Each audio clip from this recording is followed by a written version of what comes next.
The views and opinions expressed in this program are those of the guests and do not necessarily reflect the official policy or position of the hosts and creators of this program. This is the Pet Buzz. This is the Pet Buzz. Freshly collected with news, celebrity pet gossip, and the latest pet trends. The Pet Buzz gives you the latest 411 on everything pet related. Everything pet related. Hosted by Petrendologist Charlotte Reed and Dr. Michael Fleck. And here's the Dynamic Pet Duo.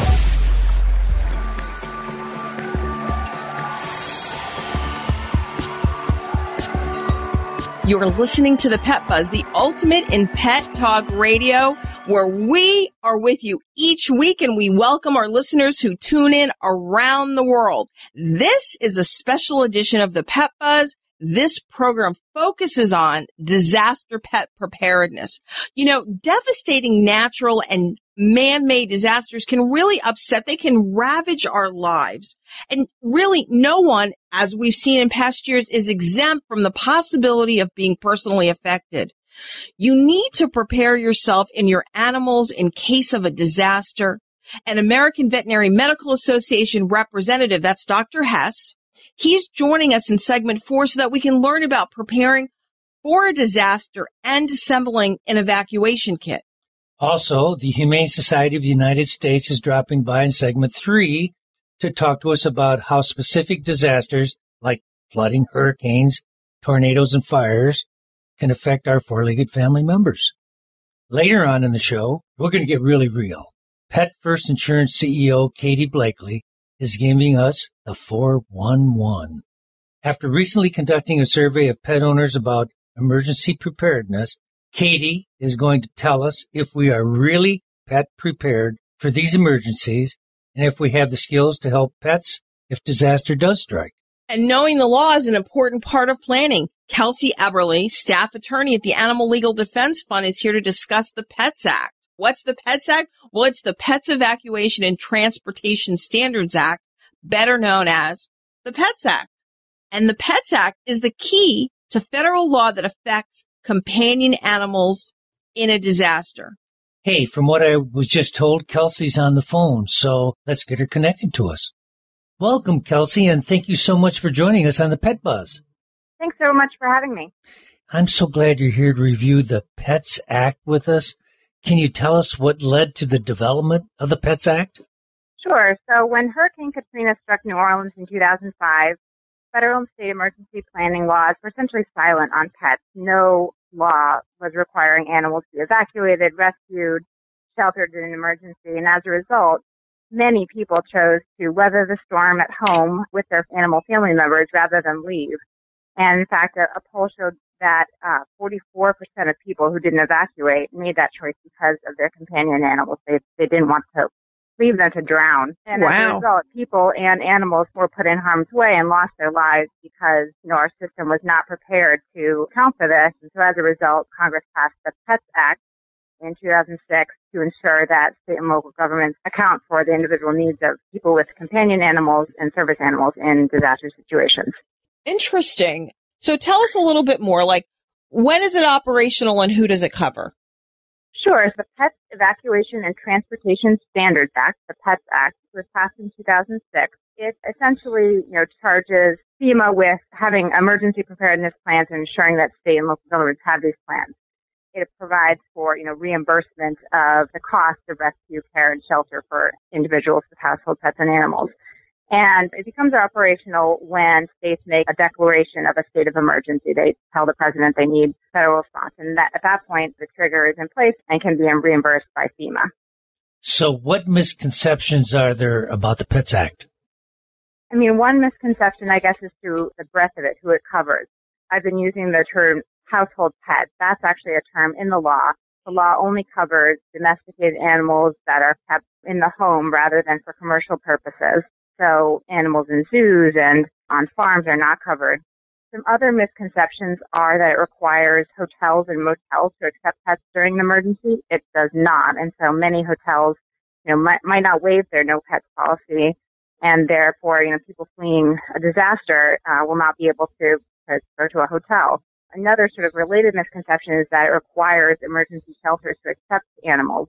it doesn't. It has greatly expanded the number of pet-friendly shelters, but it might still be the case that shelters aren't able to accept animals, and that's why people need to plan in advance to identify the pet-friendly shelters in their area or the pet-friendly hotels along their evacuation route. Well, I think you've already touched on it, but where does the law need some improvement? So it definitely needs improvement to cover more animals. We have millions of animals in zoos and puppy mills and research labs and on farms who are not covered by this law. And when disaster strikes, those animals, of course, are at danger of risking, losing their lives, but also, local and state governments are burdened because they don't, they're not able to get reimbursed for the cost of caring for those animals. So it really hurts animals and people, and it needs to be greatly expanded to really serve its function. Are more pet-friendly shelters needed to keep people and pets out of harm's way? I know people are trying, but... Yeah, absolutely. The law did go a long way in ensuring that companion animals can be sheltered in shelters with their human companions, but more pet-friendly shelters are certainly needed because people do not want to be separated from their animals during a stressful disaster, and neither do the animals want to be separated, and a way that the law can also be improved.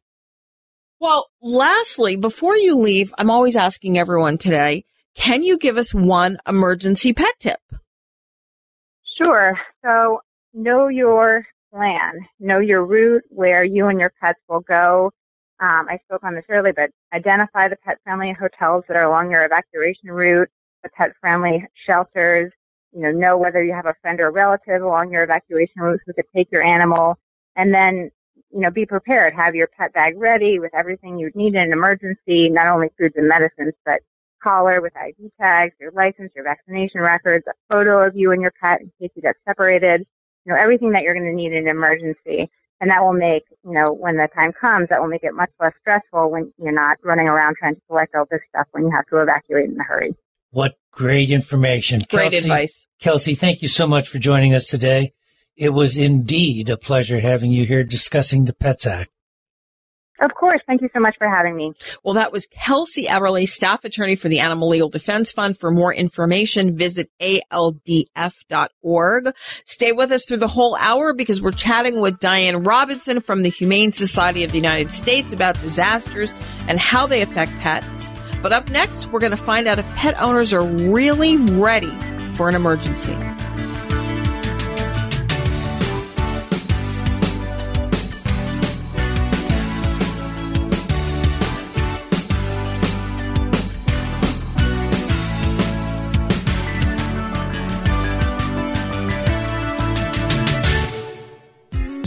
I'm Petrendologist Charlotte Reed with a Healthy Pet, Healthy You tip. There are many reasons that you might have to shelter at home with your pet, such as unsafe air quality, dangerous roads, and or high winds and flying debris, but you have to be prepared. So here are some suggestions. Make sure your pet's inside. If it's unsafe for you to be outside, it's unsafe for him too. Know the location of your pet's emergency go bag. It should have already been stocked with extra food, water, first aid kit, and other essentials your pet needs. Take your pet with you to a room that's safe.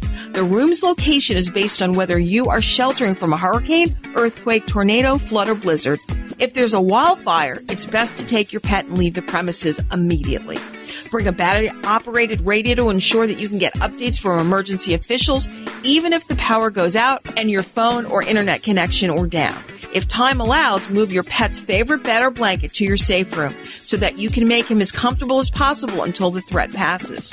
Since pets can get restless if cooped up inside in one room, bring items to keep him engaged, such as toys, games, and learning activities. Make sure your pet has a place to relieve himself. Keeping puppy pee pads on hand can be useful for this purpose, as can potty training your dog to go indoors. Have a few disposable litter boxes for cats, too. Make sure to have cleaning supplies on hand in case of an accident. Keep your pet away from the windows. Debris may be flying around during a storm due to high winds. In fact, the Center for Disease Control and Prevention says that flying debris is the most common cause of injury during a hurricane. Be ready for you and your pet to leave at a moment's notice. Keep your dog's leash, crate, or carrier and any necessarily travel gear near the exit. For cats, have a carrier or pop-up shelter and other essentials. Once gone, you can refer to your emergency evacuation plan. Pets know when there's panic in the air, so try to remain as calm as possible. This is Petrendologist Charlotte Reed with a Healthy Pet, Healthy You tip. Stay safe. My name is Michelle Schaefer. I'm the mom of 3 boys, and I'm from Haddonfield and North Wildwood, New Jersey. I met Aladdin through my work with Lilo's Promise Animal Rescue, and I foster the emaciated dogs that come into our program. Aladdin came to us. He had been dumped at the side of the road. He weighed about 18 pounds. He had broken bones, other wounds, and he was missing 12 teeth. He was the worst abuse case I had ever seen. The most moving experience that I've had while working with Aladdin were when we were first responders at the Pulse nightclub shooting in Orlando, Florida, and Aladdin usually works off leash. He was on leash that night, and he led me over to a very specific person, and here that man had been in the nightclub the night of the shootings. He and Aladdin shared a very special moment that really made me cry. Aladdin has changed the way I see the world in a million different ways. The main thing is to treat people with kindness and compassion. My name is Michelle Schaefer, and Aladdin and I are individuals. Warmer temperatures mean more time outside. You have sunscreen for yourself, but what about Fido? According to the American Animal Hospital Association and the American College of Veterinary Dermatology, pets need sunscreen too. I love 2 things, sports and my dog Chester. Where I go, he goes. To the beach, to play soccer, everywhere. We spend a lot of time together in the sun, so I always carry a can of EpiPet sunscreen, so Chester is protected from the sun's harmful UV rays. I just spray it on and I don't have to worry. Chester is protected, so I know my sports buddies can be with me for a long time. Thanks, EpiPet. Use EpiPet Sun Protector, the only FDA-approved pet sunscreen on short-haired, light-colored, hairless golden retrievers and other dogs susceptible to skin cancer. Contained in a sports bottle, EpiPet allows you to turn the bottle upside down, making it easier to spray your dog all over to protect your dog from the sun all day and every day. Visit epi-pet.com.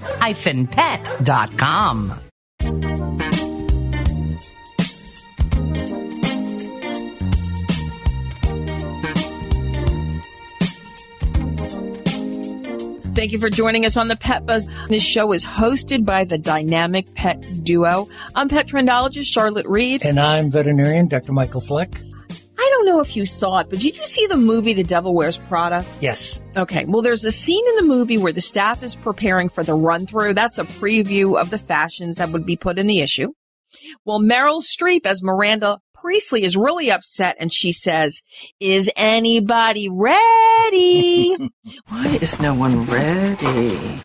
Well, that's what we're talking about. We're talking about being ready in this segment. You know, as a pet owner, are you ready for an emergency or natural disaster? Our next guest is going to tell us how prepared pet owners really are. Yes, and joining us today is Pet First Pet Insurance CEO, Katie Blakely. She is the dog mom of a terrier mix, Franklin, who accompanies her to work most days. Katie, welcome to the Pet Buzz. Thank you. It's so nice to be here. Are most pet owners prepared for an emergency and or a natural disaster? So the short answer is no. Essentially, we as pet parents, we want to focus on the warm and fuzzy side of pet ownership, but we often aren't thinking about the worst cases and the bad things that can happen. So when it comes to an emergency or natural disaster, we're often not prepared. That's true of those vet bills, right, Dr. Fleck? Oh, absolutely. Well, you know, Pet First recently conducted a survey about emergency preparedness, and thank you so much for sending that over to us. We always like to know about the protocols of surveys. You know, whom did you conduct the survey with? How was it done? So we reached out to our roughly 50,000 dog and cat policyholders, folks that have pet insurance with Pet First, to ask them a little bit more about their preparedness. Are they ready for an emergency or a natural disaster when it comes to their pet? Well, what did the survey results reveal? So a little bit discouraging in a sense that more than 50% of pet parents do worry about what would happen to their pets in case something unexpected like a disaster should happen. But less than 10% had taken a first aid class that focused on pets. Less than a third of policyholders really had a specific plan when it came to a natural disaster. So even though it's something that we worry about, it's not something that we've taken steps to address at this point. So did any of the pet owners you surveyed have any preparedness skills? Yeah, so less than a third of Pet First policyholders had a pet first aid class, and less than 10% had actually taken a class that focused on pets. So even though some people had taken the initiative to invest in a class and learn some of those first aid skills, the majority had not. Well, we're going to push that with your clients and our listeners. I'm surprised that the number is higher than what I thought it would be. Yeah, exactly. Well, if you've just joined us, we're talking with CEO of Pet First Insurance, Katie Blakely, about how prepared pet owners really are for emergency and natural disasters. Well, let's talk about some of the positives in this survey. Some of the good news is it's important to keep a 2-week supply of food and medicine on hand in case you have to evacuate quickly, and nearly 80% of our policyholders surveyed do in fact do that. So that was encouraging to hear. But of course, on the downside there, many people haven't assembled it and have it in a kind of grab and go spot in their home. So that's an important next step to take beyond that 2-week supply. Okay, Katie, the expert. Why do you think it's important to think about emergencies before they happen and prepare yourself? So we're in the pet health insurance business. That's what we do day in and day out. So we're always thinking about the unexpected, and we really do encourage pet parents to do the same. Even though it can be unpleasant and a bit disconcerting to think through, it's important to plan for the unexpected so you can make sure that you're giving your dog, your cat, the best care available, even in the event of emergency or a natural disaster. Well, like Daddy always said, being prepared helps you deal with the situation when the time comes, right, Dr. Fleck? Right. Absolutely. And that's one of your philosophies, too. So, lastly, you are in the insurance business. So, tell us why purchasing pet insurance can be another great way to prepare for an emergency.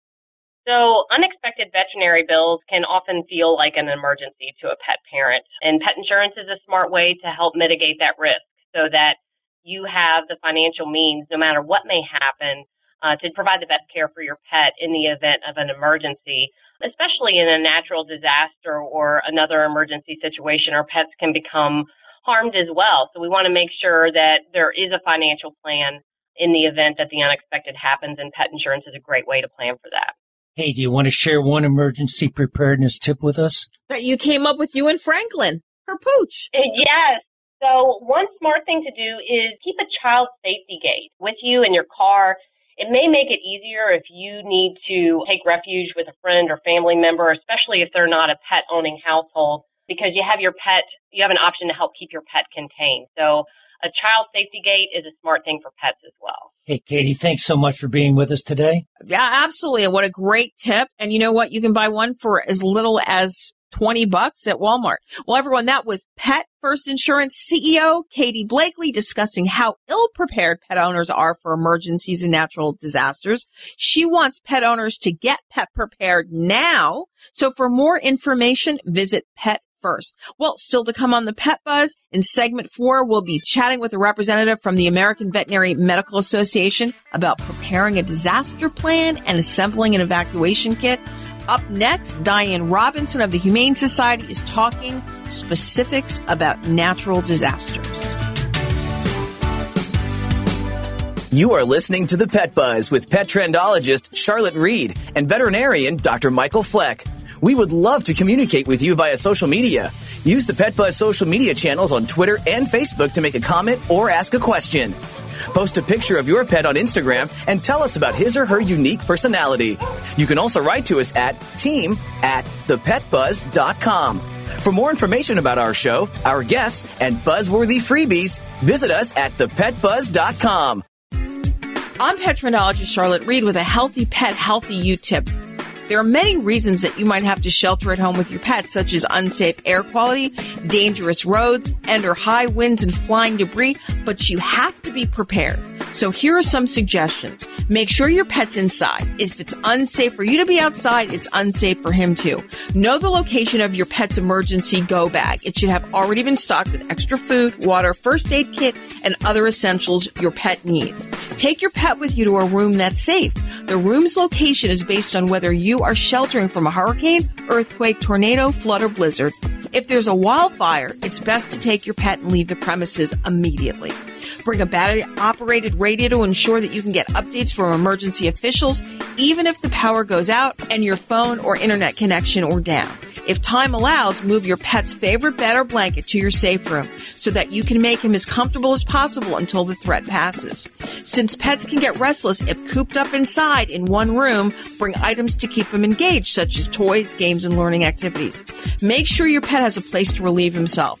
Keeping puppy pee pads on hand can be useful for this purpose, as can potty training your dog to go indoors. Have a few disposable litter boxes for cats, too. Make sure to have cleaning supplies on hand in case of an accident. Keep your pet away from the windows. Debris may be flying around during a storm due to high winds. In fact, the Center for Disease Control and Prevention says that flying debris is the most common cause of injury during a hurricane. Be ready for you and your pet to leave at a moment's notice. Keep your dog's leash, crate, or carrier and any necessarily travel gear near the exit.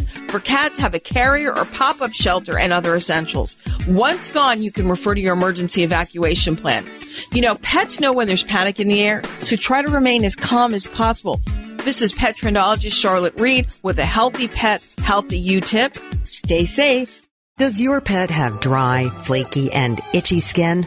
Do you find yourself visiting the veterinarian repeatedly because Fido or Fluffy has skin allergies or ear infections? EpiPet to the rescue. Developed by a veterinarian, EpiPet is a revolutionary, high-performance skin and ear care product line made with the finest natural ingredients. EpiPet, for you and your pet, means better pet health.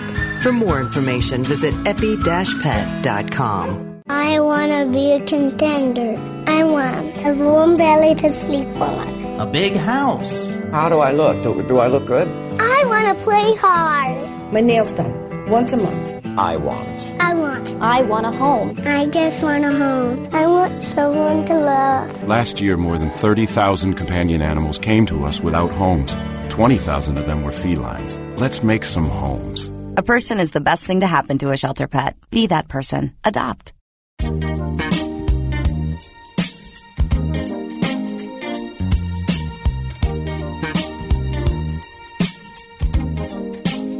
Welcome back. You're listening to the Pet Buzz, the best in pet talk radio. I'm Petrendologist Charlotte Reed. And I'm veterinarian Dr. Michael Fleck. You know, natural disasters are catastrophic events with atmospheric, geological, and hydrological origins. Droughts, earthquakes, tornadoes, floods, hurricanes, and landslides can cause fatalities, property damage, and social environmental disruption.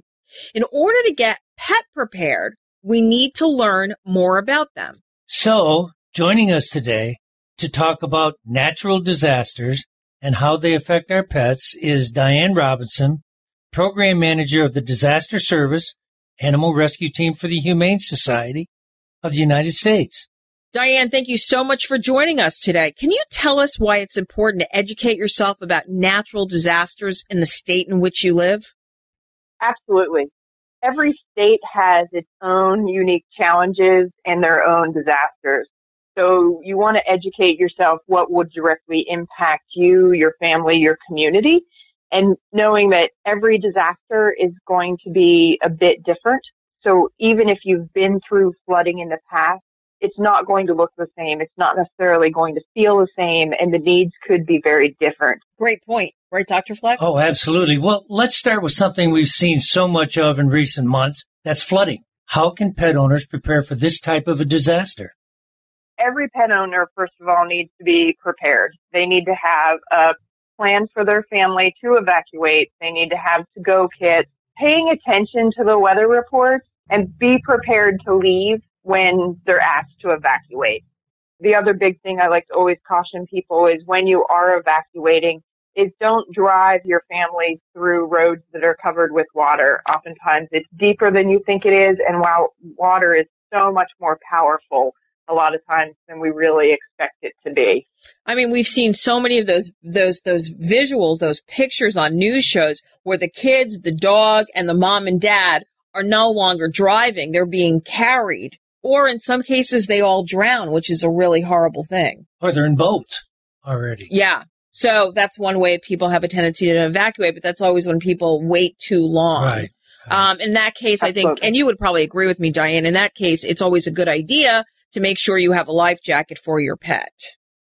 Absolutely. If it gets to that point in waiting for rescue to come, it's not a good idea to try and rescue yourself if you're not prepared. Floodwater is not like the rivers and the lakes we play on with our boats. Good point. Well, if you've just joined us, we're talking with Diane Robinson, Program Manager of Disaster Service, Animal Rescue Team for the Humane Society of the United States. So, Diane, what do pet owners need to know in states that suffer from tornadoes? I guess it's windy. Tornadoes are tough. We don't have the warning with the tornadoes that we do with other disasters. So you really need to be proactive in that. Having a weather radio available, most of us have smartphones, so we can get weather alerts on our smartphones, but always relying on that old technology of radios that are going to give you those alerts and let you know when it's safe to come back out. Know where your safe spot is in your home or wherever you happen to be and get there.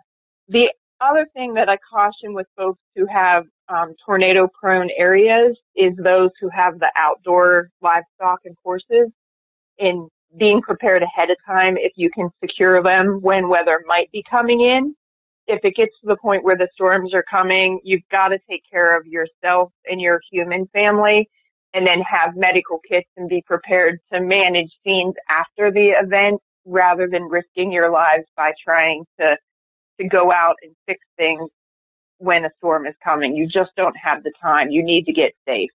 A few episodes ago, I think you remember this, Dr. Fleck, we had Edie McKenzie on, and she actually trained her dog to go into the shelter. So when the tornadoes came, the dog knew to go when they heard the tornado warning. Remember that? Oh, it went right into the closet, and I thought that was brilliant. I think the other thing people need to know when you have tornadoes, you want to make sure that you leash up your dog, because the dogs, I think, probably are feeling the barometric pressure before the tornado starts. So that way you can round the dog up easily. So you want to make sure, or if the dog is acting weird, then that's your sign. But the other thing I think people need to think of as the aftermath, because there's so much debris on the ground, you want to make sure your animals are not out and about because they can cut themselves or injure themselves in all that debris. Absolutely. Those are all really good points. Wildfires, thinking of California, even at the present time. What about wildfires, and how can we protect our pets during wildfires and possibly evacuation? Yeah, I saw this a lot when I was living in Colorado. The first is mitigation is best.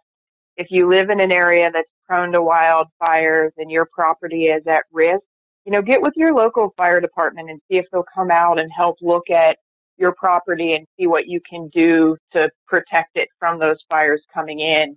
Those that don't have any mitigation and don't have green space around it, those properties aren't being defended. And too often people try and stay and defend them themselves, which puts themselves and their animals and first responders, quite honestly, at risk trying to save them. The other thing is the same with all of them, evacuate. If you're called to evacuate, you have got to leave. So gather up your things and get going sooner than later. Fires move very quickly, and with the smoke and all of the noise and the chaos of it, it gets very disorienting when you're trying to leave. And as stated earlier, the panic of the animals, they sense this, they get scared, and they may run away. So you need to be prepared, have them secured, and get them loaded up and get them out of there. You brought one point up that I've never heard before, and that's having the firemen assess your property. I think that's absolutely excellent. I mean, not everyone can actually do Kim Kardashian and K9 West and hire private firefighters, if you recall that, to protect their family. But I think that's an interesting point. Also, I think people want to remember those hot temperatures. The ground gets really hot. The atmosphere gets hot, especially if and I'm sure you would agree with me, Dr. Fleck, if your dog is older, has respiratory problems, it's going to have a hard time breathing. The other thing that I learned a while ago is dogs' eyes, they have a tendency to really itch and water. So someone suggested that you have a pair of goggles. Those are those glasses that you put on your dog's eyes if you have to evacuate during, a wildfire. And just remember, it gets really hot on the ground, so you might have a situation where your dog's paws might get burnt. Okay, so of course we can't forget hurricanes because Dr. Fleck and I live in Florida. Diane, can you give us some Pet 411 about pets and hurricanes? Yeah, evacuate. Number one, if a storm's coming in, gather up your animals and your family and get out of town sooner than later, because those roads get crowded and it gets to a point where you're no longer able to evacuate. You want to check ahead of time. If you're going to stay with family and friends, make sure your animals can be there. Make sure that they can be there potentially for a long time, because you could be out of your home for weeks to months. And so you want to have a plan. Are you going to somebody's place, or are you going to a pet-friendly evacuation shelter? If you plan on going somewhere where there's hotels that are pet-friendly hotels, I'd encourage you to go quickly, because those fill up very fast. And so those plans in getting everything that you're going to need and being prepared that you could be on the road for a little while trying to get out of town, depending on when you leave, so you have extra food and water in your vehicle, but get out of town. Immediately, because we remember those long lines on the highways, people leaving Florida going up to Atlanta. They were on the roads for 8 hours and maybe moved, what normally would be an hour. You had a question, Dr. Fleck. And it's one that we always have to ask our experts to emphasize to our listening audience. Why should you never leave your pet behind? They can't take care of themselves. If it's not safe for us, it's not safe for them. Great. Well, finally, one last tip. We have 30 seconds. One last tip that you can recommend that you think is super, super important. Be prepared, and when disaster hits, follow the directions and evacuate with your pet. Well, that was Diane Robinson, Program Manager of the Disaster Service Animal Rescue Team from the Humane Society of the United States, discussing our pets and the effect upon them when we have natural disasters. Stay tuned. Next up, learn how to create a disaster plan and an evacuation kit from a representative of the American Veterinary Medical Association. When your doctor recommended omega fatty acids as a daily supplement, he told you that they promoted better heart, brain, skin, joint, and immune system health. Well, doesn't it make sense for your pet to have the same health benefits? EpiPet Whole Fish Treat, an all-natural smoked fish supplement, is 100% bioavailable, bringing your pets the nutrients they need to keep them healthy and happy. We first heard about EpiPet at our local rescue shelter, where our family adopted Lucy, a 10-year-old yellow lab. She was in tough shape, but we noticed within just a few days how soft and thick her coat was getting. She has more energy now, loves to chase her favorite tennis ball, and most importantly, how happy and healthy Lucy is now. We could not be happier. Thanks, EpiPet. To order better pet health for your dog or cat, just visit epi-pet.com. That's epi-pet.com.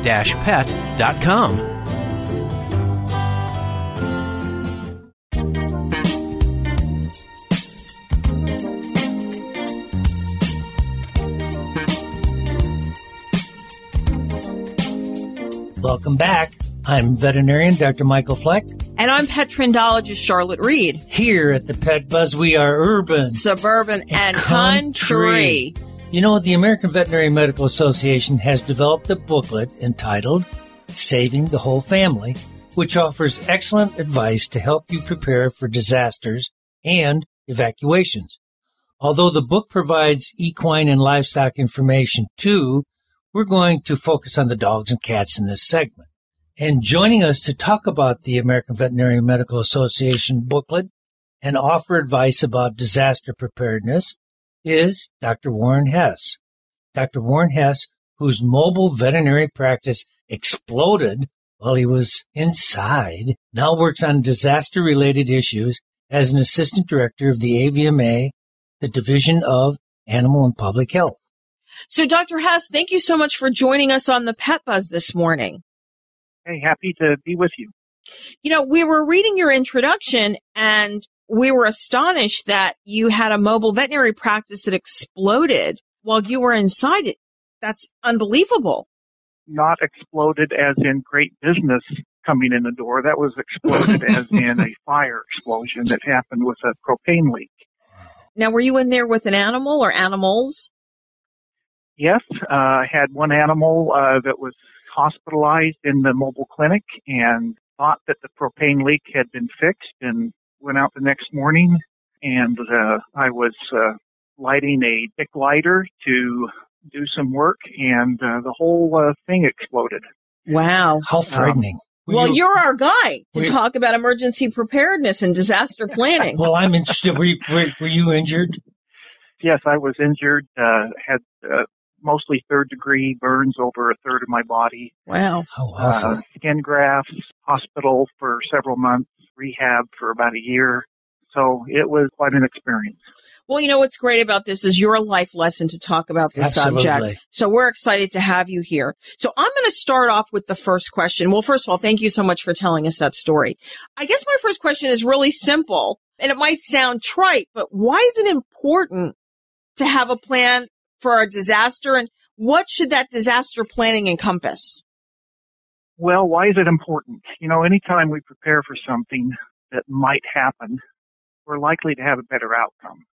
However, I think we ought to keep in mind what General Eisenhower often said, and that is, he said, quote, "In preparing for battle, I've always found that plans are useless, but planning is indispensable." I like that one. So, therefore, realizing that creating a plan and putting it on the shelf isn't what's going to help you.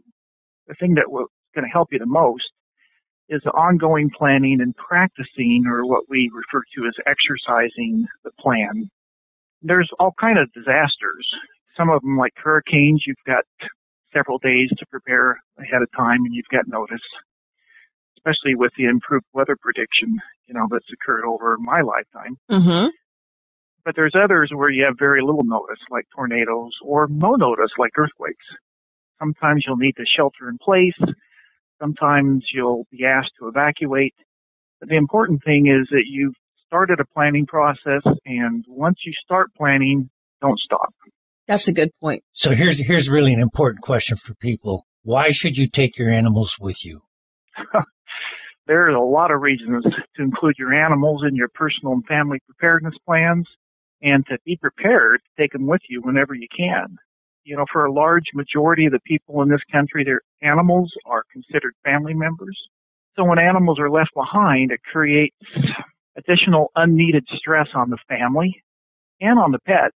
And it also puts response personnel at additional risk when they try to locate and rescue those animals. Thank you so much for that comment, because we've seen that for the last few years where people leave their animals behind, and then first responders are endangering themselves. There was a big case in South Carolina where a woman left a Maltese behind, and the Maltese was just barely hanging on to the top of the couch. The whole place was flooded. So, and first responders had to break into her house. So thank you so much for mentioning that. Also, if when there are shelters that allow animals to be kept with the owners, we call those cohabitated shelters. Those human shelters are reporting far fewer problems than those human shelters where there are no animals. It's amazing what the presence of animals can do in calming people. Not just the family that knows they've got their pet with them, but also others around them. Okay, so we've got our plan, we've got our pet. What supplies should dog and cat owners take with them?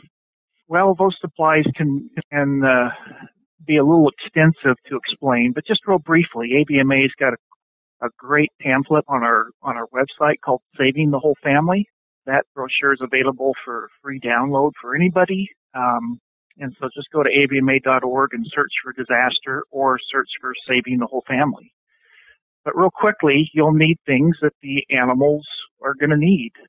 Food, hopefully food that they're familiar with, is going to be really helpful rather than food that they're not familiar with. They're going to need water just like we do. Cats are going to need a litter box, a way to contain the animals, leashes, crates, kennels, medical records, and ID or proof of ownership of the animal. Oh, that was a question I was going to ask. Why do you need proof of ownership and a picture? Well, proof of ownership and a picture is really helpful in situations where you and your pet might get separated. That can happen for any number of reasons. And those items can be really helpful in what we call the reunification process, trying to get pets back to their proper and rightful owners. Microchips are a great way to permanently identify your pet, but they don't replace the obvious help and assistance that an identification tag placed on a collar or a harness will provide. But having a photo that contains both you and your pet in the picture is also a great way to show proof of ownership. I'll tell you, trying to reunify pets with their owners during or after a disaster is a major effort. And anything owners can do to help simplify that process in the case that you are separated from your pet would be really helpful. Oh, I really like that. Old school and new school. That's really great. Yep. Hey, as a veterinary colleague, why is it important to have your pet's medical records and additional medications or a prescription, have it with you when you evacuate? Having the medical records with the pet, and obviously any medicine that's needed for them, will be very helpful. It can prevent your pet from having to be revaccinated unnecessarily. And in cases where there is a bite incident, having proof of rabies vaccination can be life-saving for your pet. So having those papers with you, vaccination history, medical record, and medicine is really important. It's key. Put that in a to-go bag and grab it and take it with you. Can you give us one tip before you leave that you think is a must in any pet owner's evacuation plan? Remember, the plan is useless, but the planning process and the practicing or exercising of that plan is indispensable. President Eisenhower, thank you. And Dr. Hess, thank you for visiting with us today. That was great. Well, that was our guest, Dr. Warren Hess, discussing emergency planning and disaster preparedness. For more information, visit avma.org, because we want to share this great booklet with you. We're going to post it in the link in the disaster planning section of the PetBuzz website, so you can download it, of course, or you can, like I said, go to the AVMA website.